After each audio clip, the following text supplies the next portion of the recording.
Assalamualaikum warahmatullahi wabarakatuh.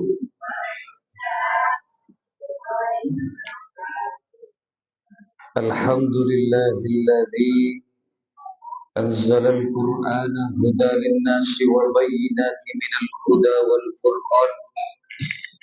Asyhadu an la ilaha illallah wahdahu la syarika lah wa asyhadu anna sayyidana Muhammadan abduhu wa rasuluh. Allahumma salli wa sallim wa barik ala sayyidina Muhammad wa ala alihi wa ashabihi wa man tabi'ahul huda bi ihsan ila yaumil qiyamah. Amma ba'du.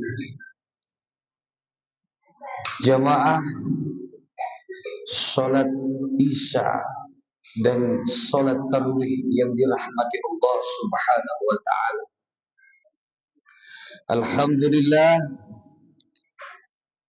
pada malam hari ini kita sudah memasuki hari yang ke-21. Artinya perjalanan ibadah puasa kita sudah memasuki hari yang ke-20. Betul, insya Allah. Harapannya mudah-mudahan setiap ibadah-ibadah yang kita kerjakan, baik ibadah sunnahnya, ibadah wajibnya, diterima oleh Allah Subhanahu wa ta'ala. Amin, amin ya rabbal alamin. Tentu Allah Subhanahu wa ta'ala memberikan nikmat kepada kita, nikmat sehat, nikmat panjang umur. Artinya kita harus bisa mengambil hikmah, mengambil kesempatan yang Allah berikan kepada kita, sehingga kita mampu untuk mengerjakan setiap ibadah-ibadah yang kita dapat aplikasikan dalam bulan suci Ramadan ini. Tandanya kalau kita mampu mengerjakan setiap ibadah yang Allah perintahkan kepada kita, artinya kita mengakui penghambaan kita kepada Allah Subhanahu wa ta'ala. Karena mengakui menjadi hamba Allah tidak hanya orang Islam saja. Banyak orang Islam, tapi nyatanya mereka tidak menghambakan dirinya kepada Allah Subhanahu wa ta'ala. Tentu ini adalah hal yang harus kita istiqomahkan dalam diri kita. Ramadan yang sudah berjalan sampai 21 hari ini, artinya kurang lebih 9 hari lagi kita akan selesai mengerjakan ibadah di dalam bulan suci Ramadan ini. Akankah setelah Ramadan usai, Ramadan selesai, kita akan membawa nilai-nilai kebaikan yang selama 1 bulan ini kita pelajari selama bulan suci Ramadan ini untuk 11 bulan ke depan? Atau 1 bulan ini hanya sia-sia saja? Karena itu tadi, tidak ada nilai penghambaan diri kita kepada Allah Subhanahu wa ta'ala. Sehingga apa? Orang yang kalau tidak ada nilai penghambaan dirinya kepada Allah, maka ia tidak akan bisa mengerjakan setiap ibadah-ibadah secara baik kepada Allah Subhanahu wa ta'ala. Jamaah salat tarawih yang dirahmati Allah Subhanahu wa ta'ala, dalam mentadabburi bulan suci Ramadan, tentu banyaklah hikmah atau pelajaran-pelajaran yang seharusnya dapat kita ambil selama 1 bulan ini. Salah satunya apa? 10 hari terakhir di dalam bulan suci Ramadan, atau yang sering kita ucapkan, malam Lailatul Qadar. Apa sih malam Lailatul Qadar? Malam Lailatul Qadar adalah malam yang mulia, yang dimana Allah Subhanahu wa Ta'ala mengibaratkan, andaikan seseorang hamba, seseorang manusia mendapatkan malam Lailatul Qadar, maka malam itu lebih baik daripada malam 1000 bulan. Kalau kita artikan 1000 bulan, berarti berapa tahun umur kita? Dalam 1000 bulan itu Allah menyanyikan pahala-pahala dan menghapus segala dosa-dosa yang kita perbuat selama kita hidup di dunia ini. Kalau kita umurnya 60 tahun, 70 tahun, 50 tahun, apakah mungkin setiap ibadah yang kita kerjakan sempurna di mata Allah Subhanahu wa Ta'ala? Tapi kalau kita mendapatkan insya Allah satu malam ini di 10 hari terakhir bulan suci Ramadan, maka pahalanya sama saja seperti 1000 bulan, kurang lebih 80 tahun ulama mengartikannya. Sehingga apa? 10 hari terakhir di bulan suci Ramadan ini, orang-orang fastabiqul khairat, berlomba-lomba untuk mengerjakan kebaikan. Mereka beriktikaf di masjid, malam harinya disibukkan dengan membaca Al-Quran, disibukkan dengan berzikir kepada Allah Subhanahu wa Ta'ala. Lalu kenapa Ramadan dijadikan bulan yang mulia oleh Allah Subhanahu wa Ta'ala? Karena Ramadan adalah bulan di mana Allah Subhanahu wa Ta'ala pertama kali menurunkan Al-Quranul Karim kepada baginda kita Nabi Muhammad sallallahu alaihi wasallam. Yang pertama itu, kenapa Ramadan disebut bulan yang mulia? Karena di dalamnya Allah menurunkan pertama kali Al-Quran pada tanggal 17 Ramadan. Melalui siapa? Melalui malaikat Jibril alaihi salam. Nah, pertanyaannya, siapakah malaikat yang paling mulia? Siapakah malaikat yang paling mulia? Malaikat yang paling mulia adalah malaikat Jibril alaihi salam. Kenapa malaikat Jibril dikatakan malaikat yang paling mulia? Karena malaikat Jibril menjadi perantara yang membawa Al-Quran kepada Nabi Muhammad sallallahu alaihi wasallam. Sehingga apa? Setiap hal, setiap kegiatan yang kita kerjakan selama bulan suci Ramadan, Allah jadikan mulia dalam diri kita. Jangankan kita beribadah sholat, orang yang berpuasa, orang yang tidur ketika bulan suci Ramadan, ia akan diberikan pahala oleh Allah Subhanahu wa Ta'ala. Berbeda dengan hari-hari yang biasanya. Kalau orang hari biasa tidur, ya tidur aja, nggak dapat pahala. Tapi kalau orang tidur di dalam bulan suci Ramadan, dalam keadaan berpuasa, syaratnya harus berpuasa lagi. Kalau ia tidur dalam keadaan berpuasa di dalam bulan suci Ramadan, maka Allah berikan pahala kepadanya. Makanya disebut bulan yang mulia.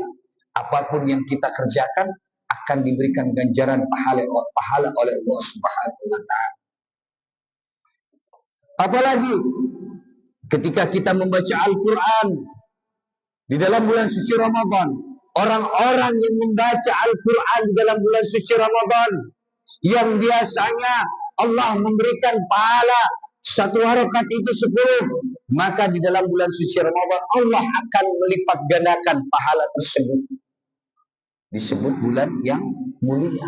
Apapun yang kita kerjakan akan Allah berikan ganjaran pahala yang lebih. Seorang istri menyiapkan makanan untuk berbuka, pahalanya lebih dibandingkan di hari-hari biasanya. Apa pahalanya? Orang yang memberikan makanan Di dalam bulan suci Ramadan pahalanya bagaikan orang yang haji. Tuh, bukan berarti kita nggak usah pergi haji ya Pak. Nunggu aja bulan Ramadan, sediain orang-orang makanan, pahalanya sama kayak orang naik haji. Nggak begitu juga konsepnya. Nah, ini tinggal 9 hari lagi kita mengerjakan ibadah puasa. Nih ibu-ibu, persiapan apa yang sudah siapkan? Apa belum? Belum ya. Perasaan THR udah keluar bentar lagi ya. Nih Pak, kasih THR buat ibunya nih. Bikin ketupat, bikin apa lagi Bu? Bikin rendang, bikin makanan-makanan yang enak, kue-kue yang enak, baju lebaran. Nih, biasanya tanggal segini sampai ya 5 hari ke depan toko emas ramai banget nih Bu. Karena istri saya belum lama dari toko emas karena ngantri. Bukan beli, jual. Jual emas. Ya, karena Ustadz nggak ada THR-nya. Setiap kegiatan yang kita lakukan di dalam bulan suci Ramadan, Allah lipat gandakan. Karena apa? Mulia. Sehingga Allah menurunkan Al-Quran di dalam bulan suci Ramadan. Untuk apa Al-Quran diturunkan? Syahrul Ramadan alladzi unzila fil Qur'an hudan linnas wa bayyinatin minal huda wal furqan. Allah turunkan Al-Quran untuk umat Islam, itu untuk dijadikan pedoman dalam kehidupan sehari-hari kita. Supaya apa? Supaya kita berada di jalur yang aman. Supaya kita selalu dekat dengan Allah Subhanahu wa Ta'ala. Al-Quran membebaskan orang-orang yang berpikir negatif dalam kehidupan di dunia ini. Makanya pertama kali Al-Quran diturunkan oleh Allah Subhanahu wa Ta'ala itu surat. Ini orang biasanya Iqra bismi rabbikal ladzi khalaq. Kita ini disuruh membaca. Rasulullah pertama kali Al-Quran diturunkan, ini disuruh baca. Bacalah. Apa yang dibaca? Sedangkan Rasulullah itu nggak bisa baca. Rasulullah nggak bisa ngitung. Rasulullah nggak bisa baca. Apa yang disuruh baca? Ternyata para alim ulama mengibaratkan membaca di sini bukanlah sekedar membaca Al-Quran, bukanlah hanya sekedar membaca kitab-kitab, bukan hanya sekedar membaca hadis-hadis, tapi para ulama mengartikan Iqra di sini membaca dalam artian luas, membaca tentang kehidupan kita sehari-hari, sehingga Allah Subhanahu wa Ta'ala menurunkan surat Al-Imran ayat 90. Inna fi khalqis samawati wal ard wa ikhtilafil laili wan nahari la'ayatil lil albab. Di antara penciptaan langit dan bumi dan silih bergantinya siang dan malam terdapat tanda-tanda orang yang berpikir. Kita ini disuruh berpikir, kita ini disuruh membaca. Tidak hanya membaca buku, tidak hanya membaca Al-Quran. Al-Quran dijadikan pedoman kehidupan kita sehari-hari supaya kita tidak melenceng dalam kehidupan kita, supaya kita tidak melenceng dari hukum-hukum Allah Subhanahu wa Ta'ala. Kita ini disuruh membaca tentang situasi kita. Inna fi khalqis samawati wal ard. Di antara penciptaan langit dan bumi ini kita harus membaca bagaimana Allah menciptakan langit, bagaimana Allah menciptakan bumi ini. Bagaimana Allah mengatur siang, bagaimana Allah mengatur malam. Nah, inilah orang-orang yang berpikir. Setiap kejadian, setiap peristiwa dalam kehidupannya sehari-hari, pasti dia akan berpikir. Dari mana asalnya? Dari mana asalnya kejadian seperti ini? Bagaimana takdir yang harus kita kerjakan? Ternyata kita ini tidak boleh bersuudzon kepada Allah Subhanahu wa Ta'ala. Sehingga kita harus selalu memikirkan setiap peristiwa-peristiwa yang terjadi dalam kehidupan kita. Karena apa? Semua peristiwa yang kita hadapi dalam kehidupan kita sehari-hari, semua itu timbulnya dari Allah Subhanahu wa Ta'ala. Kita harus meyakini takdir yang Allah berikan kepada kita. Kita nggak boleh memungkiri tentang takdir yang Allah berikan kita. Jangan sampai kehidupan kita yang miskin, kehidupan kita yang tidak baik, membawa kita menjadi manusia yang berkeudang kepada Allah Subhanahu wa Ta'ala. Kita disuruh berpikir kepada Allah. Allah menurunkan Al-Quran untuk dijadikan pedoman kita dalam kehidupan kita sehari-hari. Al-Quran yang kita baca saat ini adalah Al-Quran yang sama yang Rasulullah SAW baca. Tidak ada perubahan, tidak ada perbedaan tentang satu ayat pun, tidak ada perubahan tentang satu ayat pun, tidak ada perubahan tentang satu huruf pun dari Al-Quran yang pertama kali Allah turunkan kepada baginda Nabi Muhammad SAW sampai hari kiamat nanti. Tidak ada perubahan.